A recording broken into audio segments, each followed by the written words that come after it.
You know the feeling. You are driving along, running late, and you come around a bend to find the red lights flashing and the barriers down. A freight train. Fine. You wait. Except the train is not moving. It is just sitting there, dead still across the road.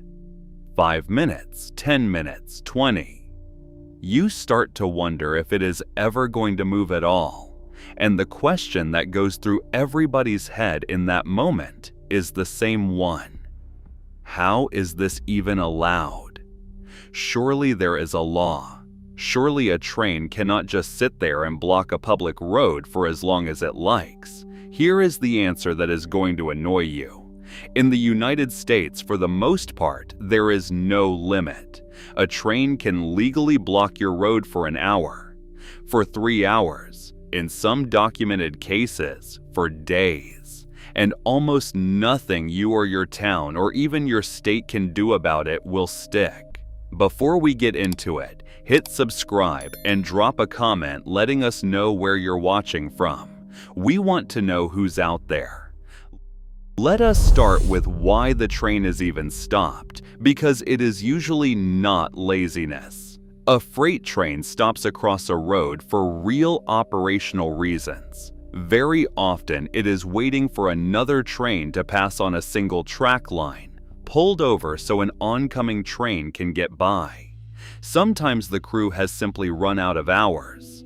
Federal law strictly limits how long a train crew can work. 12 hours, and then they legally have to stop. And if they time out while sitting across a crossing, the train stops right there and waits for a fresh crew to be driven out to it. Sometimes it is a mechanical inspection, or the train is being taken apart to drop off cars. Or most often of all these days, the yard up ahead is full, and there is simply nowhere for the train to go. So it stops and waits, and it happens to be stopped on top of your road. So that is why it stops. Now for the part that will really get you.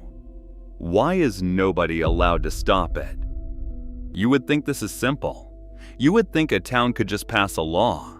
A stopped train cannot block a crossing for more than 10 minutes, fine anyone who does. And in fact, they did. 37 states and the District of Columbia have exactly these laws on the books, some of them more than a century old.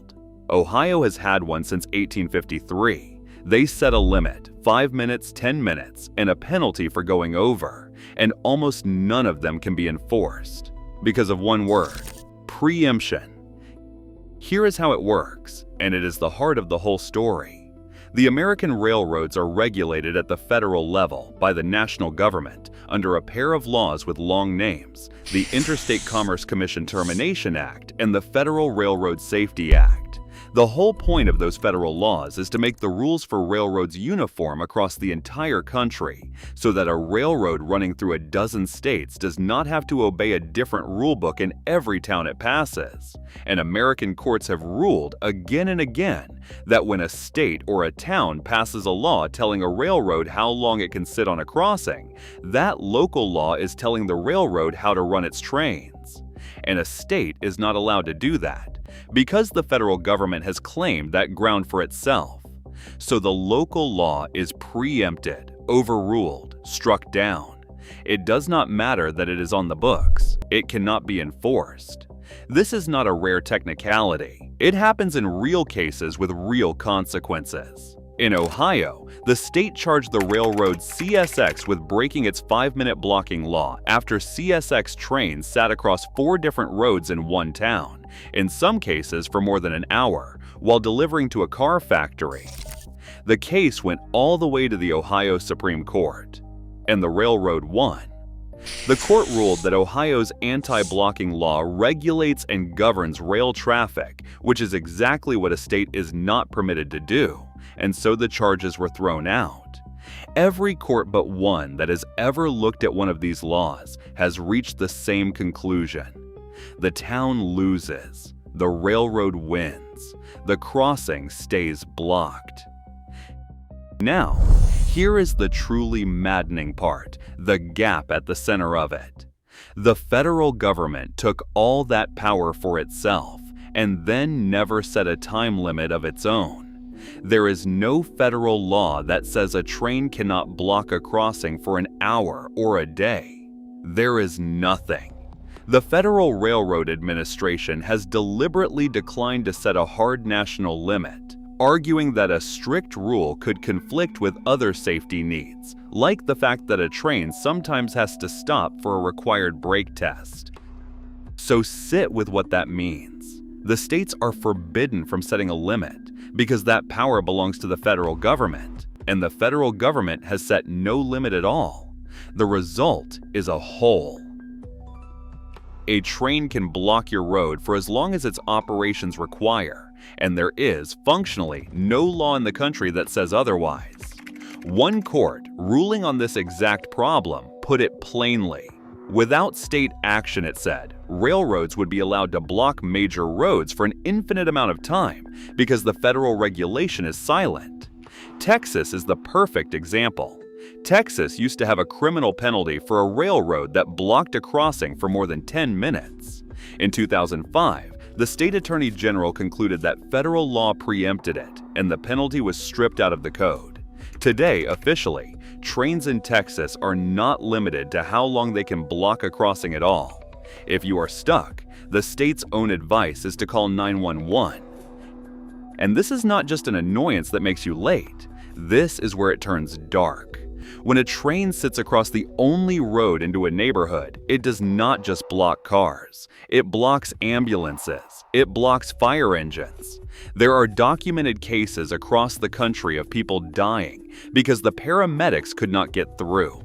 A man in Tennessee died of a medical emergency with the ambulance stuck behind a train. A man in Oklahoma died of a heart attack for the same reason.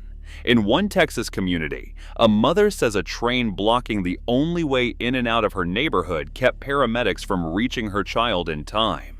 Since the Federal Railroad Administration opened a portal in 2019 for people to report these blockages, first responders being blocked by trains have been reported well over 1,000 times in a single year. And it produces scenes that look like something from another century. In town after town, children who cannot get to school any other way climb over the couplings between the cars or crawl underneath a stopped freight train to get to the other side. A train that could start moving at any second. People have been maimed and killed doing exactly that. So why is it getting worse now, when the law has been the same for decades? One reason. The trains got longer. Under the management philosophy the industry calls precision-scheduled railroading, railroads run fewer, longer trains to cut costs, and the average train has grown dramatically. A train that is now 2, sometimes 3 miles long, does not just block one crossing when it stops. It blocks 4 or 5 at once, sealing off whole sections of a town in a single stop. So that is the whole miserable answer.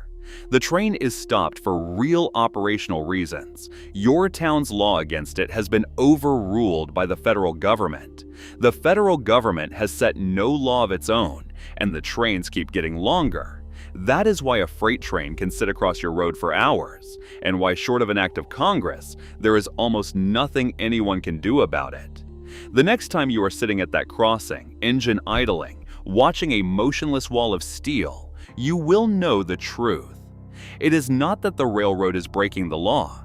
It is that on this one strange question, there is barely any law to break.